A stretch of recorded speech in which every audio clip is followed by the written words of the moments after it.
सूर्य देव भगवान व्रत की पौराणिक कथा। रविवार का दिन सूर्य देव को समर्पित है। मान्यता है कि अगर रविवार के दिन सूर्य देव की श्रद्धापूर्वक पूजा अर्चना की जाए तो मनुष्य के जीवन में सुख समृद्धि और धन संपत्ति की कमी नहीं रहती है।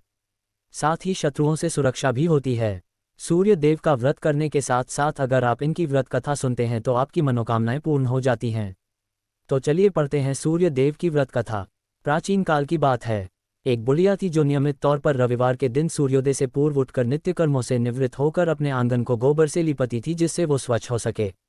इसके बाद वो सूर्य देव की पूजा अर्चना करती थी। साथ ही रविवार की व्रत कथा भी सुनती थी। इस दिन वो एक समय भोजन करती थी और उससे पहले सूर्य देव को भोग भी लगाती थी। सूर्य देव उस बुढ़िया से बेहद प्रसन्न थे।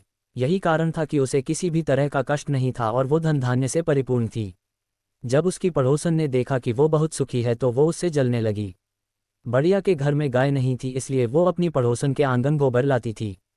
क्योंकि उसके यहाँ गाय बंधी रहती थी, पड़ोसन ने बुढ़िया को परेशान करने के लिए कुछ सोचकर गाय को घर के अंदर बांध दिया।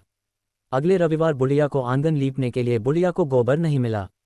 इसी के चलते उसने सूर्य देवता को भोग भी नहीं लगाया, साथ ही खुद भी भोजन नहीं किया और पूरे दिन भूखी प्यासी रही और फिर सो गई।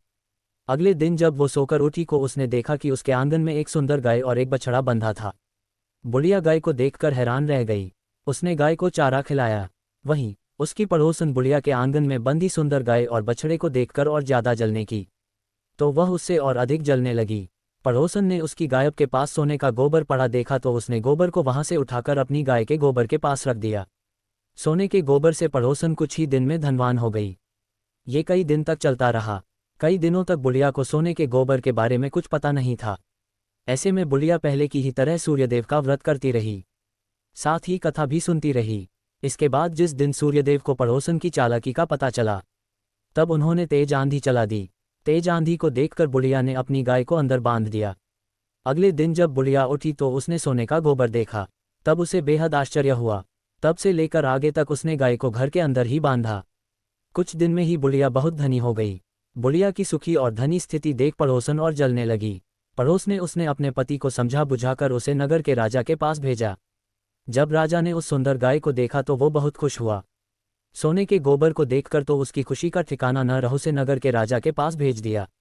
सुंदर गाय को देखकर राजा बहुत खुश हुआ। सुबह जब राजा ने सोने का गोबर देखा तो उसके आश्चर्य का ठिकाना न रहा। वहीं बुढ़िया भूखी प्यासी रहकर सूर्य भगवान से प्रार्थना कर रही थी। सूर्यदेव को उस पर करुणा आए। उसी रात सूर्यदेव राजा के सपने में आए और उससे कहा कि हे राजन, बुढ़िया की गाय व बछड़ा तुरंत वापस कर दो। अगर ऐसा नहीं किया तो तुम पर परेशानियों का पहाड़ टूट पड़ेगा। सूर्यदेव के सपने ने राजा को बुरी तरह डरा दिया। इसके बाद राजा ने बुढ़िया को गाय और बछड़ा लौटा दिया। राजा ने बुढ़िया को ढेर सारा धन दिया और क्षमा मांगी। वहीं राजा ने पड़ोसन और उसके पति को सजा भी दी। इसके बाद राजा ने पूरे राज्य में घोषणा कराई कि रविवार को हर कोई व्रत किया करे। सूर्यदेव का व्रत करने से व्यक्ति धन धान्य से परिपूर्ण हो जाता है, साथ ही घर में खुशहाली भी आती है।